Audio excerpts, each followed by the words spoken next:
আসসালামু আলাইকুম প্রিভিয়াস। আজকের ভিডিওর মাধ্যমে আমরা কম্পিউটারের যে অ্যাক্টিভ উইন্ডোজ প্রবলেমটি আমরা খুব ইজি এবং সিম্পল ওয়ের মাধ্যমে সলভ করব। আপনারা যদি লক্ষ্য করেন তাহলে দেখতে পাবেন আমার কম্পিউটার ডেস্কটপে একটা ওয়াটারমার্ক শো করছে, active windows go to setting to active windows. এই প্রবলেমটি সাধারণত অনেক কম্পিউটার ইউজারদের হয়ে থাকে। এটা সাধারণত কম্পিউটার অ্যাক্টিভ করার জন্য রিকমেন্ড করছে, আপনাকে এই ওয়াটারমার্ক দ্বারা বোঝাচ্ছে যে আপনার কম্পিউটারটি অ্যাক্টিভ করতে হবে। তো আমরা ইজি এবং সিম্পল ওয়ের মাধ্যমে আজকে এই প্রবলেমটি আমরা সলভ করে ফেলবো।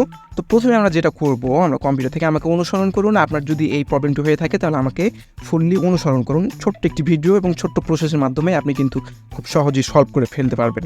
তো প্রথমে আমরা যেটা করব কম্পিউটার থেকে, তো আমরা চলে যাব সার্চ অপশানে। সার্চে গিয়ে আমরা লিখব run, RUN, run.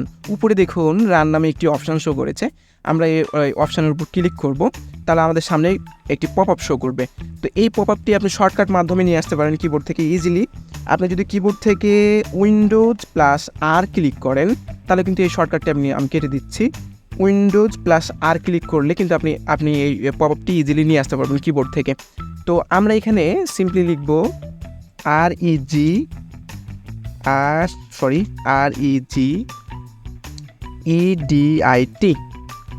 Registration edit. এটা হচ্ছে রেজিস্ট্রেশন এডিট। আমরা এটা লিখব REGEDIT। আমরা এটা লিখে ওকেতে ক্লিক করব। দেখুন আমাদের সামনে একটি পপ আপ শো করেছে। এখান থেকে আমরা যেটা করব, দেখুন আমাদের সামনে 4টা ফোল্ডার দেখাচ্ছে, 5টা ফোল্ডার দেখাচ্ছে। কম্পিউটার আমরা সিলেক্ট করেছি এবং এখানে 5টা ফোল্ডার আমরা দেখতে পাচ্ছি। যদি আপনাদের এভাবে দেখে তাহলে আপনারা ঠিক এই অ্যারো চিহ্নের উপর ক্লিক করলে আপনাদের সামনে ফোল্ডারগুলো শো করবে। তো আমরা এখান থেকে যেটা করব, কি লোকাল মেশিন, এই ফোল্ডারটি আমরা ওপেন করব। এর জন্য পাশেই যে অ্যারো চিহ্ন আছে, আমরা অ্যারো চিহ্নের উপর ক্লিক করি। আমাদের সামনে অনেকগুলো ফোল্ডার ওপেন হয়ে গেছে অ্যারো চিহ্নতে ক্লিক করার পরে, এক্সপ্যান্ড করার পরে। তো আমরা সব নিচে আবার সিস্টেম দেখব, সিস্টেম নামে একটি অপশান। আমরা এখানে আবার অ্যারো চিহ্নের উপর ক্লিক করব, সিস্টেম ফোল্ডারটি ওপেন করবো আর কি। তো আমরা এখানে অ্যারো চিহ্নের উপর ক্লিক করি, তারপরে দেখুন অনেকগুলো ফোল্ডার ওপেন হয়েছে আমাদের সামনে। এখান থেকে আমরা খুঁজে বের করব কারেন্ট কন্ট্রোল সেট। কারেন্ট সবার কিন্তু একই প্রসেস, আপনারা কিন্তু খুব এটা কেয়ারফুলি দেখবেন। হ্যাঁ, আর সব কম্পিউটারই কিন্তু একই প্রসেস। তো আমরা সিস্টেমের উপর ক্লিক করার পরে আমাদের সামনে অনেকগুলো অপশান শো করেছে। আমরা এখান থেকে কারেন্ট কন্ট্রোল সেট এই অপশানটির উপর ক্লিক করব বা এই ফোল্ডারটি ওপেন করবো। এর জন্য আমরা এর জন্য আবার ক্লিক করি, তাহলে আমাদের সামনে অনেকগুলো ফোল্ডার ওপেন হয়ে গেছে। এখান থেকে আমরা সব নিচে দেখছি সার্ভিস নামে একটি অপশান, সার্ভিসেস। তো আমরা এই সার্ভিসেস ফোল্ডারটি ওপেন করব।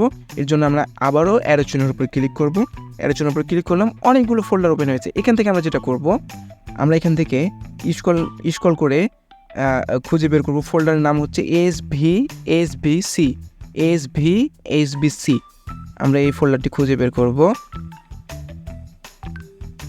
দেখুন এই যে আমরা এই ফোল্ডারটি খুঁজে বের করেছি। এখানে দেখুন SVSBC এই ফোল্ডারটি আমরা ওপেন করব। এই ফোল্ডারের উপর ক্লিক করলে আমাদের রাইট সাইডে অনেকগুলো অপশান শো করেছে। এখান থেকে আমরা দেখতে পাবো স্টার্ট।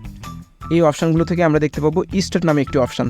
তো আমরা এই স্টার্ট অপশানের উপর ডবল ক্লিক করব। হ্যাঁ, ডবল ক্লিক করলাম, তাহলে আমাদের সামনে একটি পপ আপ শো করেছে। এখানে ভ্যালু ডাটা যেটা আছে, এখানে ভ্যালু ডাটা হচ্ছে 3। তো আমরা এখান থেকে 4 করে দেবো, 3টা কেটে 4 করে দেবো। 4 করে দিলাম, দেন ওকেতে ক্লিক করলাম।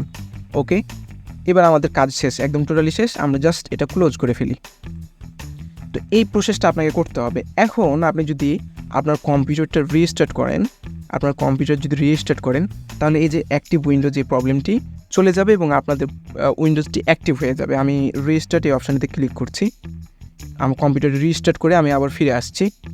ওকে ভিউয়ার্স, আমরা রিস্টার্ট করার পরে আবারও ফিরে আসলাম এবং আপনারা যদি খেয়াল করেন তাহলে দেখতে পাবেন আমার কম্পিউটারের যে ওয়াটারমার্কটা শো করছিল অ্যাক্টিভ উইন্ডোজ নামে, সেই ওয়াটারমার্কটি চলে গেছে, আমাদের কম্পিউটারটি অ্যাক্টিভ হয়ে গেছে।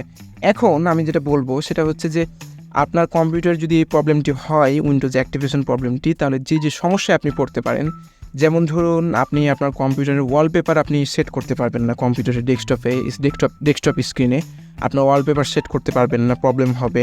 অথবা আপনার কম্পিউটারের যে ইউজার নেম, কম্পিউটার অন করার সময় ইউজার নেম অথবা ফটো শো করে, ছবি শো করে, প্রোফাইল পিকচার যেটা, সে প্রোফাইল পিকচারটা আপনি অ্যাড করতে পারবেন না, পাসওয়ার্ড সেট করতে পারবেন না, অনেক প্রবলেম হবে আর কি। আমাকে অনেকেই কমেন্ট করেছেন যে ভাই আমাদের কম্পিউটার অন করার সময় আমরা প্রোফাইল পিকচার যেভাবে সেট করি, আপনি একটা ভিডিও দিয়েছিলেন প্রোফাইল পিকচার সেট করা, সেই ভিডিও অনুযায়ী আমরা প্রোফাইল পিকচার সেট করছি কিন্তু আমরা পারছি না, কী প্রবলেম? তো প্রবলেমটা আসলে মূলত এই জন্যই আপনার উইন্ডোজটা আপনি আগে চেক করে নেবেন যে আপনার উইন্ডোজটা অ্যাক্টিভ আছে কিনা। আপনার উইন্ডোজ যদি অ্যাক্টিভ না থাকে তাহলে অনেক কাজ কিন্তু আপনি কম্পিউটার রিলেটেড অনেক কাজ কিন্তু আপনি করতে পারবেন না, প্রবলেম হবে। কম্পিউটার অনেক সেটিং আপনি ওপেন করতে পারবেন না, প্রবলেম হবে। তো আমি আশা করি আজকের ভিডিওর মাধ্যমে আপনি ফুললি হচ্ছে যে আপনার কম্পিউটার যে প্রবলেম, উইন্ডোজ অ্যাক্টিভেশন প্রবলেম, এই প্রবলেমটি আজকের ভিডিওর মাধ্যমে আপনি ফুললি সলভ করতে পারবেন। আজকের ভিডিওটা আপনাদের জন্য অনেক উপকার হবে আশা করি। তো প্রিভিয়াস আজকের ভিডিও এ পর্যন্তই। সবাই ভালো থাকবেন, সুস্থ থাকবেন। ধন্যবাদ সবাইকে।